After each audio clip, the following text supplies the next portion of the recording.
যেতিয়া নিজৰ পূৰ্বজন্মৰ কৃত সকলো কৰ্ম পাহৰি পেলাই আৰু এটা নতুন জীৱন আৰম্ভ কৰে আৰু সেই জীৱনটো আৰম্ভ কৰাৰ আগমুহূৰ্তটো এতিয়া পদে কৈ গৈছে যে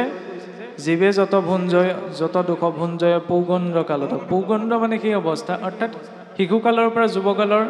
মাজৰ অৱস্থাটোক পৌগণ্ড কাল বুলি কোৱা হয় সেইখিনি সময়ত যেতিয়া গুৰুকুলত আগতেতো ব্যৱস্থা আছিল যে সেইখিনি সময়ত শিক্ষা বিদ্যা অৰ্জনৰ বাবে গুৰুকুলত আৰু আজিৰ হেৰিয়ত ক'বলৈ গ'লে আজিৰ ভাষাত ক'বলৈ গ'লে স্কুলত যেতিয়া এডমিশ্যন দি দিয়া হয় পোনপ্ৰথমতে কোনো ল'ৰা ছোৱালী পঢ়াত মন নাথাকে কাৰণ ইণ্টাৰেষ্টটো নাথাকে তাৰপিছতে এটা বয়স পোৱাৰ পাছতে কোনোবা এজন মেধাৱী হয় কোনোবা এজনৰ মন থাকে নাথাকে এইখিনি নিজৰ সংস্কাৰৰ কথা আৰু সেই অৱস্থাটো পাৰ কৰাৰ পাছতো যেতিয়া যুৱকাল পাৰ হৈ যেতিয়া গৃহস্থী আশ্ৰমত প্ৰৱেশ কৰে এতিয়া চাওকচোন গৃহস্থী আশ্ৰমত প্ৰৱেশ কৰোঁতেই এতিয়া পদে এটা কথা কৈ গৈছে যে গৃহস্থী আশ্ৰমত প্ৰৱেশ কৰি যে মনুষ্যই যি নাৰী সংগত থাকে সেই নাৰী সংগক বহুত নিন্দা কৰা হৈছে তাৰ অৰ্থ তেতিয়াহ'লে আমি এইটো এনেকৈ লৈ ল'ম নি যে ভাগৱতে যে বিবাহ পাশত আবদ্ধ হোৱাটো বিৰোধিতা কৰিছে বা ধৰি লওক স্ত্ৰী সংগত থকাটো বিৰোধিতা কৰিছে ইয়াত ভাগৱতৰ দৰ্শনটো জানি লোৱাটো প্ৰয়োজন যিদৰে যে গৃহস্থী আশ্ৰমখনত প্ৰৱেশ কৰাৰ উদ্দেশ্য এইটো হ'ব নালাগে যে নাৰী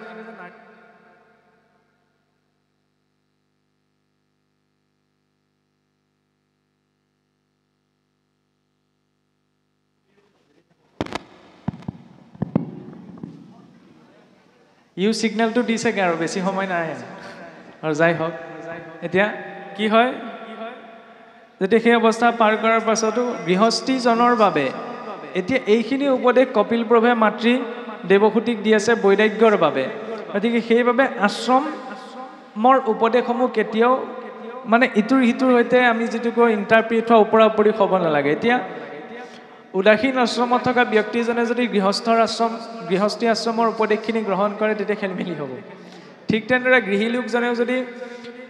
উদাসীন বা ব্ৰহ্মচৰ্য আশ্ৰমৰ উপদেশখিনি গ্ৰহণ কৰে তেতিয়াহ'লে খেলিমেলি হ'ব কিন্তু তাৰ আঁৰতো এইটো কথা কোৱা হোৱা নাই যে পুৰুষে স্ত্ৰীৰ আৰু স্ত্ৰীয়ে পুৰুষৰ আশ্ৰয় মাত্ৰ সংসাৰ ধৰ্ম পালন কৰিবলৈ নিজৰ ভোগ প্ৰবৃত্তিটো নিৰ্বাপন কৰিবলৈ স্ত্ৰী সংগ নহয় যিদৰে ঋষি কদৰ্ময়ো গৃহস্থী ধৰ্মত প্ৰৱেশ কৰি নিজৰ দায়িত্ব পালন কৰাৰ পিছত তাৰ পৰা নিবৃত্ত হৈছে কিন্তু মনুষ্যৰ ক্ষেত্ৰত দেখা যায় যে মনুষ্য নিবৃত্ত হ'ব নোৱাৰে অন্তিম সময়লৈকে তাতেই মজি থাকে তাৰ অৰ্থ এইটো কোৱা নাই যে ঘৰ বাৰী এৰি হিমালয়লৈ যাবলৈ কৈছে নহয়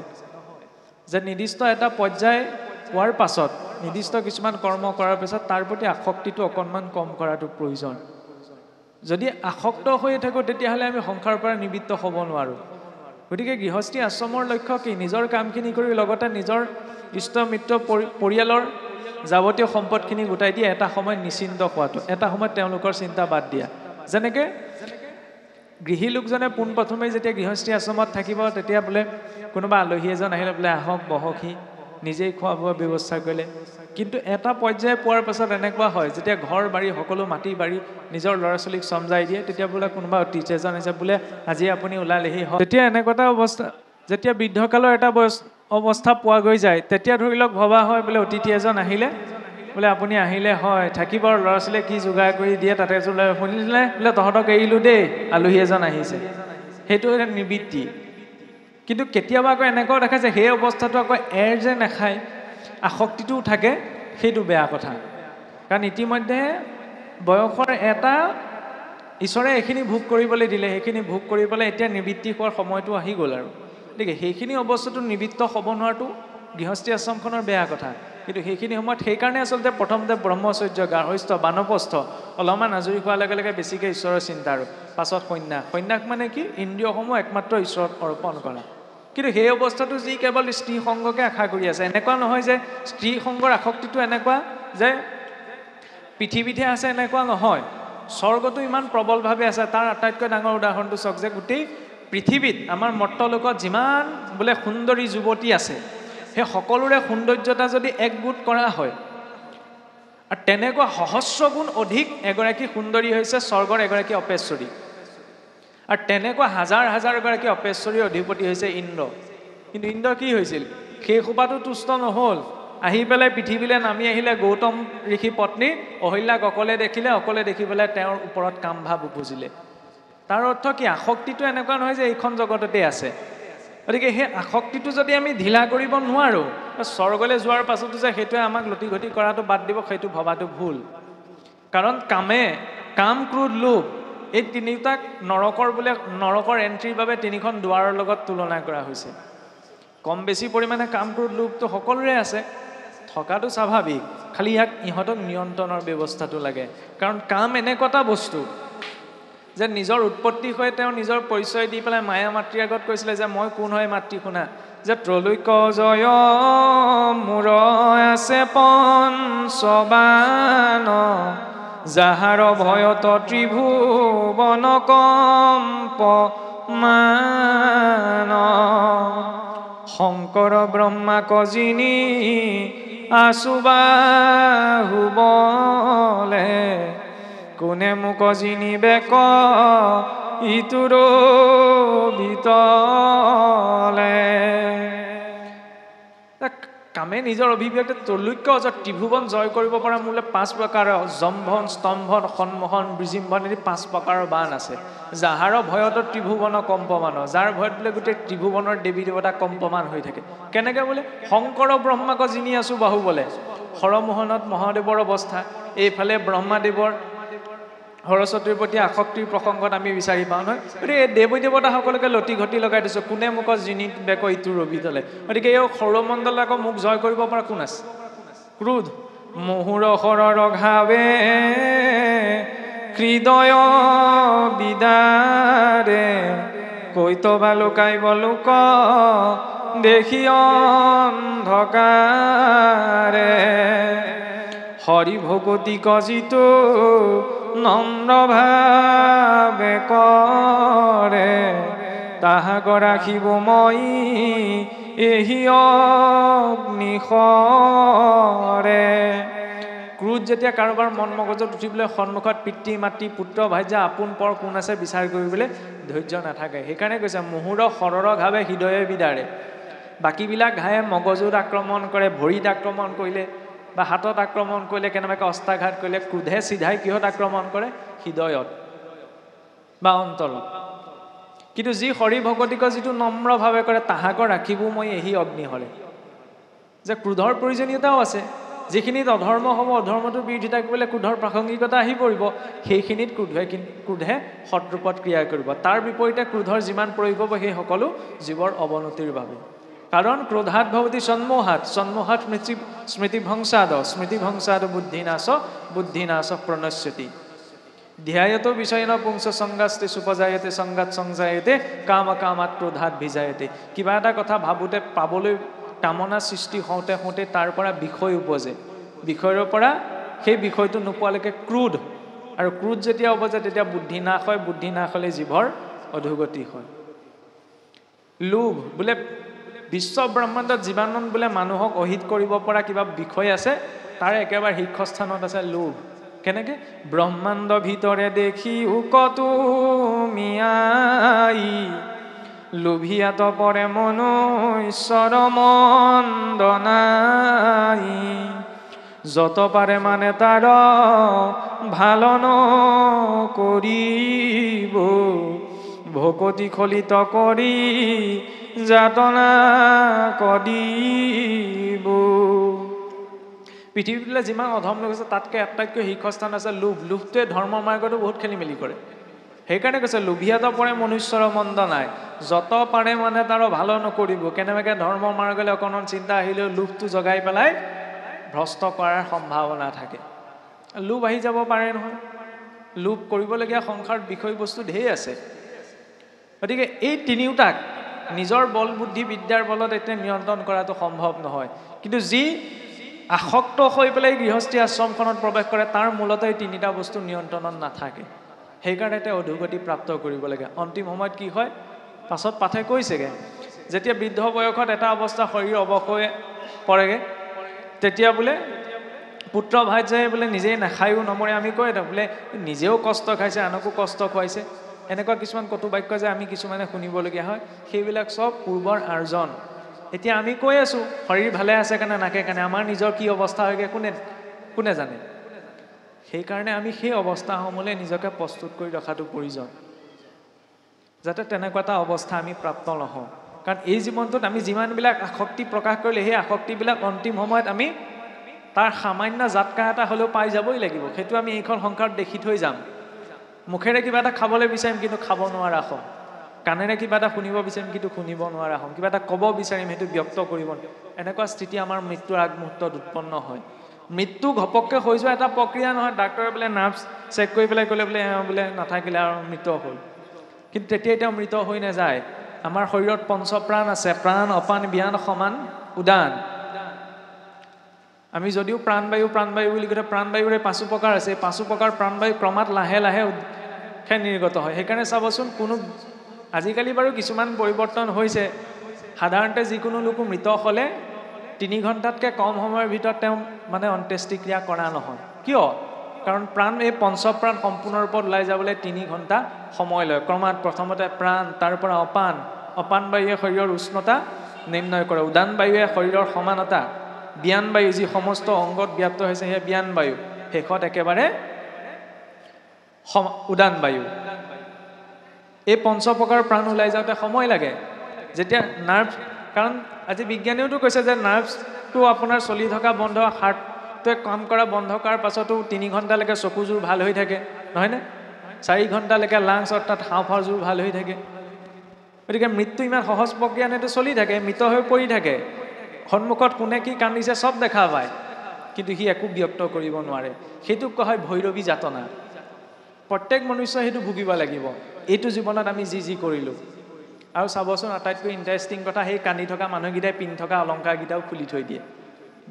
আমি যিজনক গোটেই জীৱনক শত্ৰু বুলি ভাবি দিলোঁ, শত্ৰুজনে আপুনি মই পিন্ধি থকা অলংকাৰকেইটা খুলিবলৈ নাহে, ঘৰৰ মানুহকেইটাই কিন্তু খুলিব। মৃতকৰ বস্তু বুলি বিচনাখনো লগত পঠিয়াই দিয়ে, নহয়নে? মৃতকৰ বস্তু বুলি কাপোৰ সাজ পঠাই দিয়ে, কিন্তু সোণৰ ৰূপৰ অলংকাৰকেইটা নপঠায়। সেইটো হৈছে মানুহৰ মানসিকতা, সেই বাস্তৱিকতাটো। গতিকে সেই বাস্তৱিকতাটো সন্মুখীন আপুনি মই সকলো হ'ব লাগিব। সেইকাৰণে সংযমিত ৰূপত নিজৰ জীৱনটো যাপন কৰিব লাগে। কাৰণ অন্তিমত আচল ভেকু ভাওনাখন ওলাই পৰে কাৰ প্ৰতি? সৌন্দৰ্যতা প্ৰেম ক'ত আছে? ছালখন আছে কাৰণে আপোনাৰ মোৰ সন্মানটো আছে। শুনিবলৈ এষাৰ কথা কঠিন হয়, নহয়নে? এই ছালখন যদি আঁতৰাই দিওঁ, আপুনিও মোৰ ওচৰলৈ নাযায়, ময়ো আপোনাৰ ওচৰলৈ নাহোঁ।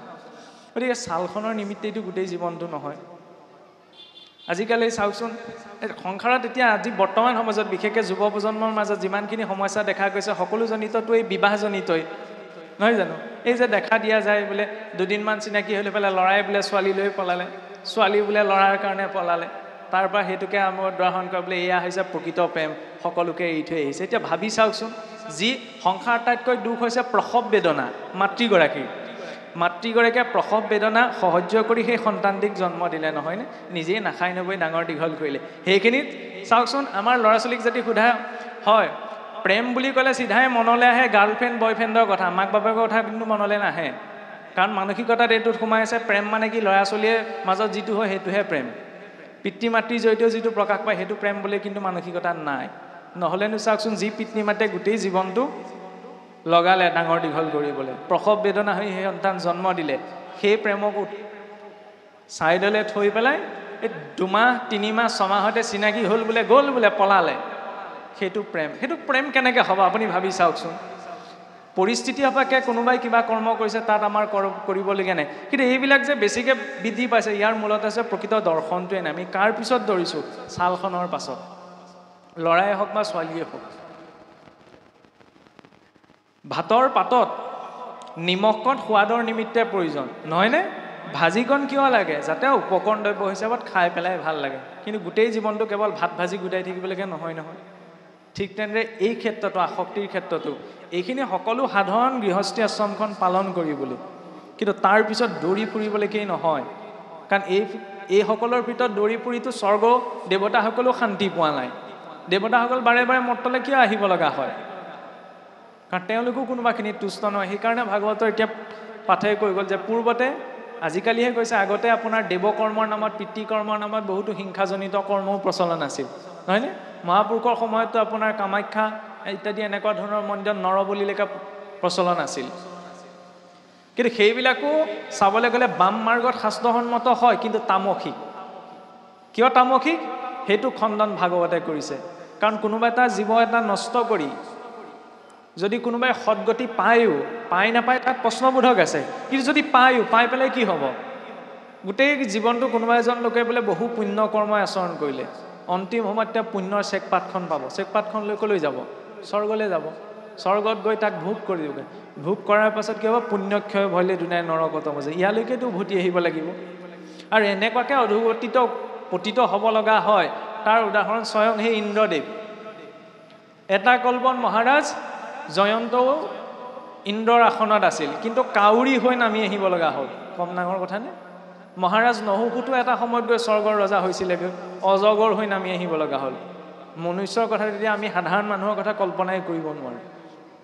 তেতিয়াহ'লে গতি ইয়াতো নাই স্বৰ্গতো নাই গতি একমাত্ৰ ভগৱন্তৰ চৰণতহে সেইকাৰণে কলিযুগততো বিশেষকৈ যে সৰ্বমাৰ্গেষু দুষ্টেষু কলিউষ খলু ধৰ্মিণী পাচন্দ প্ৰচুৰ লোকে কৃষ্ণ এব গতিৰ মম সৰ্বমাৰ্গেষু দুষ্টেষু বিশেষকৈ কলিযুগত সকলো মাৰ্গত দুষ্টতা প্ৰকাশ পালে শুদ্ধতা আপুনি সম্পূৰ্ণৰূপত কোনো মাৰ্গত বিচাৰি পোৱাটো কঠিন কলিউষ খলু ধৰ্মিণী কলিত ধৰ্মৰ নামত যিমানবিলাক বিভিন্ন ধৰণৰ পন্থ সম্প্ৰদায় সকলো খলিত হোৱাৰ পথত সেইবাবে একমাত্ৰ গতি কি কৃষ্ণ এব গতিৰ মম ভগৱন্ত কৃষ্ণত আশ্ৰয় আৰু কৃষ্ণ বুলি ক'লে চাওকচোন বাৰে বাৰে কপিল প্ৰভুৱে সেই কৃষ্ণৰ গুণনাম কীৰ্তন কৰাৰ কথা কৃষ্ণৰ চৰিত্ৰটোক জনা যিজনৰ জন্ম হ'বলৈ পোৱাই নাই সেইজনক মাৰি পেলাকে পৰিকল্পনা চলিলে ইমান এটা প্ৰতিকূল পৰিৱেশত ভগৱন্ত কৃষ্ণৰ আৱিৰ্ভাৱ হৈছে নহয়নে পুতনাই গৈছিল মাৰিম বুলিহে কিন্তু তেওঁকো জননীৰ সমান গতি দিলে গতিকে জীৱৰ প্ৰতি ভগৱন্ত সেইজনা ভগৱন্তৰ ভাৱ কেনেকুৱা যদুকুল এইফালে আপোনাৰ মথুৰা জয় কৰি কংসক বধ কৰিছিলে সেইফালে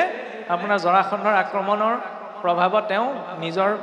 যদুবংশীসকলক নি সাগৰৰ মাজত সুৰক্ষা দিবলৈ কিন্তু সাগৰৰ মাজত সুৰক্ষা দিবলৈ দ্বাৰকা নগৰী নিৰ্মাণ কৰাইছিলেহে ঋষিসকলৰ হাপত সমস্ত যদুকুলেই নষ্ট হৈ পৰিল গতিকে ভগৱন্ত কৃষ্ণৰ যিটো জীৱন পৰিক্ৰমা তাতকৈ আমি যদি লৌকিক দৃষ্টি আছে আপোনাৰ মোৰ জীৱনত সিমানৰ দুখ 1% পোৱা নাই ভগৱন্তই সেইখিনি কিয় দিলে যে কেশৱৰ বংশৰ বিপাকহে নদেখা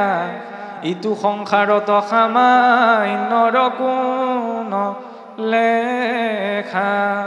ভগৱন্ত সেইখিনি লীলা আচৰণ কৰি কি দেখুৱালে যে চোৱা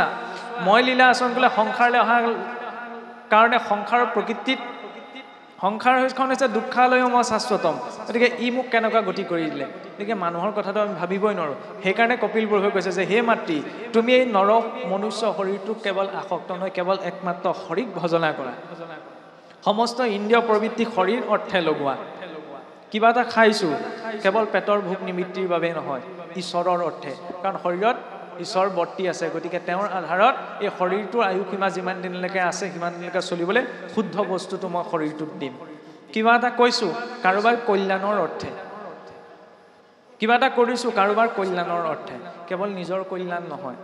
নিজৰ কল্যাণটোক সেইটো স্বাৰ্থপৰ বুলি কোৱা হয় আৰু নিজৰ অৰ্থে আমি একো কৰিবও নোৱাৰোঁ আপুনি মই নিজৰ অৰ্থে কৰিব পৰা এটাই কাম আছে কৰ্মৰ সংস্কাৰ যদি ভাল কৰ্ম কৰোঁ সেইটো ভালভাৱে পাম বেয়াভাৱে কৰিলে বেয়া কৰ্মত পাম আৰু কৰ্ম আচৰণ হয় কায় মন বাক্য এই তিনিটাৰ জৰিয়তে শৰীৰে আচৰণ কৰাটো হাতে কামে কৰাটোৱে কৰ্ম নহয় মনেৰে যি চিন্তা হৈ আছে সেয়াও কৰ্ম সেইটো আমি ভুগিব লাগিব এজন ব্যক্তি বুজিছেনে পোনপ্ৰথমতে আৰক্ষীত সেৱাৰত আছিল আৰক্ষীত সেৱাৰত হৈ যোৱাৰ পিছত কি হ'ল ৰিটায়াৰমেণ্ট লৈ আহিলে ৰিটায়াৰ্ড হোৱাৰ পাছত কি হ'ল গাঁৱত লাহে লাহে বুঢ়া ভকতৰ সংখ্যাও কমিছিলে গাঁৱৰ ৰাইজে ধৰি লওক আমাৰ এইটো মানসিকতা থাকেই না ৰিটায়াৰমেণ্ট হোৱাৰ পিছত আৰু গাঁৱৰ সমাজলৈ যাম হয় আগচোৱা সময়টো সময় নাপায় গতিকে আহিলে তেওঁৰ শ্ৰদ্ধা ভক্তি আছিলে গাঁৱৰ ৰাইজে শিকাই বুজাই তেখেতক শৰণ ভজন দিয়াই ল'লে চাকৰি কালত এইবিলাক ল'বলৈ সময় পোৱা নাছিলে আৰু সমাজৰ কৰ্ম কৰে ধৰি লওক পাঠ পঢ়ে নাম গাই যিখিনি যাৱতীয় কৰ্ম সেইখিনি কৰ্ম কৰে কাৰণে মাছ মাংস খোৱা চব এৰি দিলে তেনেদৰে তেওঁ সমাজখন ২৬ বছৰ কাল চলালে ২৬ বছৰ যোৱাৰ পাছত এতিয়া তেওঁ যেতিয়া শৰীৰ অৱসৰ আহিল অন্তিম সময় উপস্থিত হ'ল তেতিয়া নৰিয়াত পৰিব লগাল প্ৰায় ৩ দিনমান নৰিয়াত পৰি থাকিল নৰিয়াত পৰিলে আমাৰ ধৰি লওক এনেকুৱা এটা চিন্তা আছেনে কিজানি কিবা দুখাদি হৈছে তেতিয়া আমাৰ কি হয় গাঁৱৰ ভকত দুজনমান নিমন্ত্ৰণ কৰায় গীতা পাঠ অকণমান বা ঘোষা পাঠ বা ভাগৱত পাঠ এনেকৈ কৰা হয় তেওঁৰ পুত্ৰই সেই ব্যক্তিজনৰ পুত্ৰও অকণমান ভাগৱত পাঠ আয়োজন কৰিলে যদি কিবা দুখাদি আছে যাতে খণ্ডন হয় কাৰণ ইমান কষ্ট পাইছে তেতিয়া ওচৰতে নৰিয়াত তেওঁ পৰি কেকাই জেকাই আছে আৰু ওচৰতে ভকত দুজনমান নিমন্ত্ৰণ কৰাই তেওঁ ভাগৱত পাঠ কৰিলে ভাগৱত পাঠ পঢ়ি আছে আৰু তেনেকুৱাতে ধৰি লওক পুত্ৰই সুধিলে, আমাৰ সোধে নহয় যে কিবা ইচ্ছা আছে নেকি, কিবা ইচ্ছাৰ কাৰণে কিজানি জীৱটো যোৱা নাই, এনেকুৱা এটাও চিন্তা থাকে। ল'ৰাই সুধিলে যে দেউতা আপোনাৰ কিবা ইচ্ছা আছে নেকি, কিবা মনত আছে নেকি? বাপেকে কি ক'লে জানেনে? বোপাই মোৰ ছাগলী মঙহৰ জোল অকণমান খাবলৈ মন আছে। আজি ২৬ বছৰ পূৰ্বৰ কথা বাদ দিয়ক, ২৬ বছৰ তেওঁ শৰণ ভজন লৈ মাছ মাংস চব এৰিলে, সমাজৰ নীতি নিয়ম সকলো শৃংখলাবদ্ধ ৰূপত পালন কৰিলে। তেতিয়া এই অন্তিম সময়ত ওচৰতে ভাগৱত পঢ়ি আছে, বাস্তৱিক কাহিনী। তেতিয়াহ'লে ছাগলী মঙহৰ জোল ক'লে কেনেকৈ মনত পৰিবলৈ পালে? সেইটোৱেই যে মই মুখেৰে আপোনাক দেখুৱাই মই এৰিলোঁ, কিন্তু মনত যদি চিন্তা কেতিয়াবা গোন্ধটো পালে অকণমান খাবলৈ পোৱাহেঁতেন। কৰ্মেন্দ্ৰিয়াণি সংযম আচিত মনসা স্মৰণ ইন্দ্ৰিয়াৰ্থান বিমূঢ়াত্মা মিথ্যাচাৰচ উচ্যতে। সেইটো তেতিয়াহ'লে মিথ্যাচাৰ হ'ব। আৰু অন্তিম সময়ত মনলৈ কোনটো আহিব? যিটো মনত চিন্তন হৈ আছে। সেইকাৰণে কি কৈছে যে হে মাতৃ, যদিও মই তোমাক এই তত্ত্ব উপদেশ দিছোঁ, তুমি ভগৱন্তৰ ৰূপটো ধ্যান কৰা। ৰূপটো ধ্যান কৰিলে তেওঁত মতি দি পেলাই শৰীৰ যেতিয়া এৰিবা তেতিয়াহে তুমি গতি পাবা।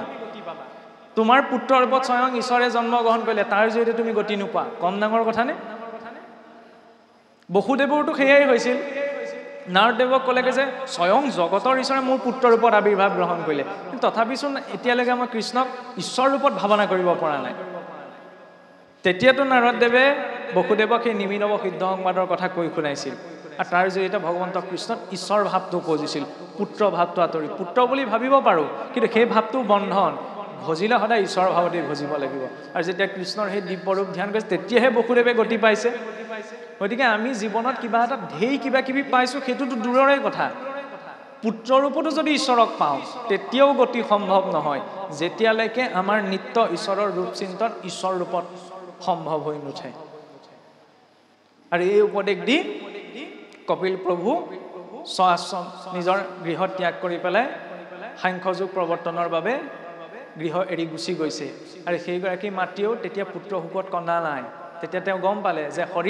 এই শৰীৰটোকতো বিশ্ৰামোত্তৰ গৰ্ত বুলি কোৱা হৈছে, বাহ্যিকটোহে চাবলৈ গ'লে পবিত্ৰ। নাৰী পেটুসোপা যদি উলিয়াই দিবলৈ হয়, তেতিয়া সংসাৰ আটাইতকৈ অপবিত্ৰ বস্তু এইটিতে সোমাই আছে। গতিকে এই অপবিত্ৰ যন্ত্ৰটোৰ ভিতৰত থাকিও যন্ত্ৰী হিচাপত, যন্ত্ৰী কোন? আত্মা। সেই আত্মাই সুযোগ পায় ৮৪ লাখ জনী ভ্ৰমণ কৰি আহিলে, এতিয়াহে সুযোগটো পাইছে যে ঈশ্বৰক জনাৰ বাবে, ঈশ্বৰক বুজাৰ বাবে। এই সুযোগটো যদি এৰ খাই যাবলৈ হয়,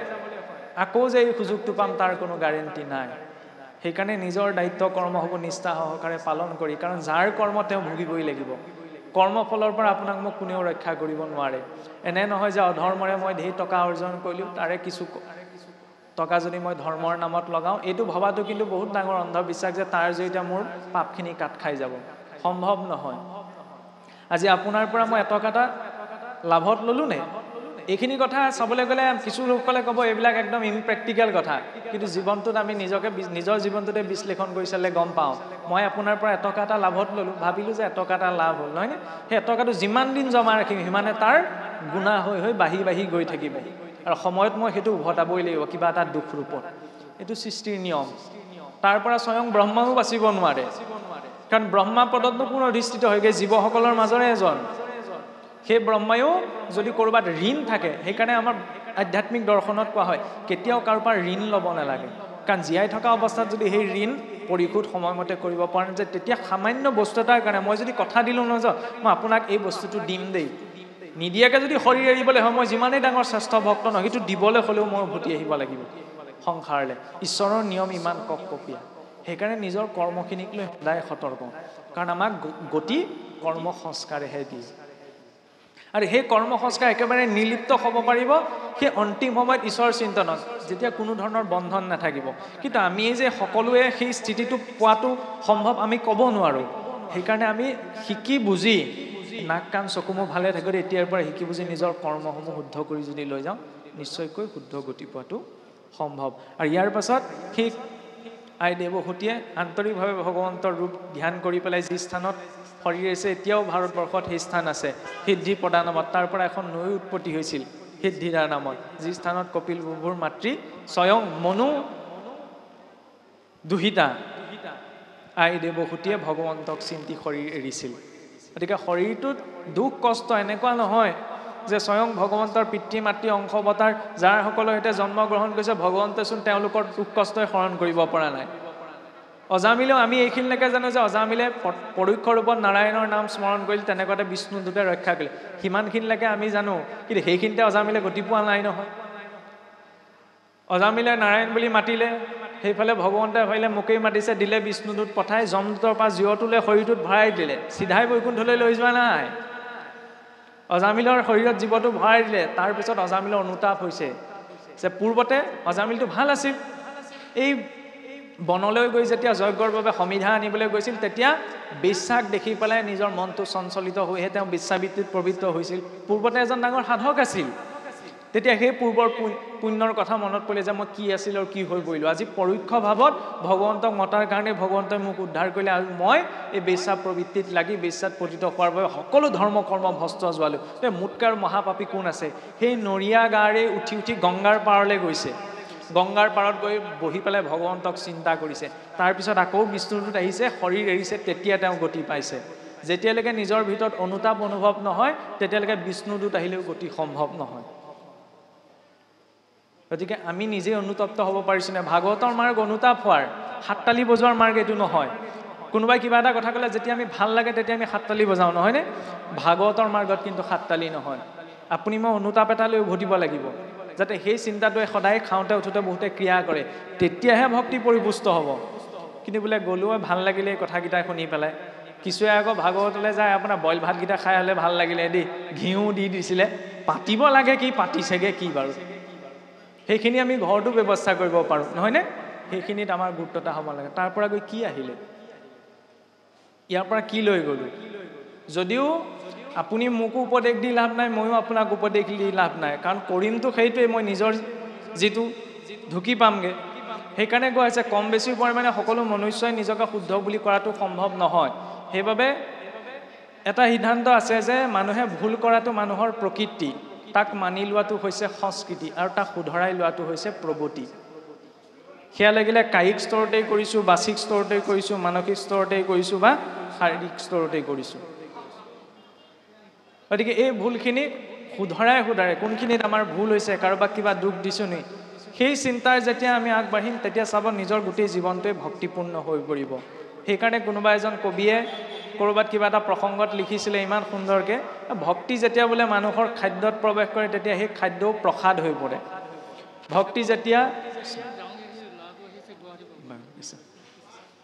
ভক্তি যেতিয়া ক্ষুধাত প্ৰৱেশ কৰে তেতিয়া সেই ক্ষুধা ভাৱো ভক্তজনৰ বাবে ব্ৰত হৈ পৰে ভক্তি যেতিয়া কৰ্মত প্ৰৱেশ কৰে তেতিয়া সেই কৰ্ম ঈশ্বৰৰ কৰ্ম হৈ পৰে আৰু ভক্তি যেতিয়া মনুষ্যত প্ৰৱেশ কৰে তেতিয়া সেই মনুষ্যজন প্ৰকৃত মনুষ্য হৈ পৰে সেই ভক্তিটোক লাগে দৈনন্দিন জীৱনত ঈশ্বৰৰ প্ৰতি সমৰ্পণ ভাৱত মই কাৰোবাৰ সৈতে কিবা এটা খেলি মেলি কৰাৰ আগমুহূৰ্তত যদি ঈশ্বৰৰ প্ৰতিচ্ছবিটো মনলৈ আহে তেতিয়াহ'লে পাৰিমনে নোৱাৰোঁ কাৰণ তেওঁৰ দৃষ্টিত আছোঁ সেইটো ভক্তি সেই স্থিতিটো যেতিয়া যিদিনা উৎপন্ন হ'ব তেতিয়া তেওঁ কি কৰিব লাগে কি কৰিব নালাগে এইখিনি কোনেও কাকো বুজোৱাৰ প্ৰয়োজনীয়তা নাথাকে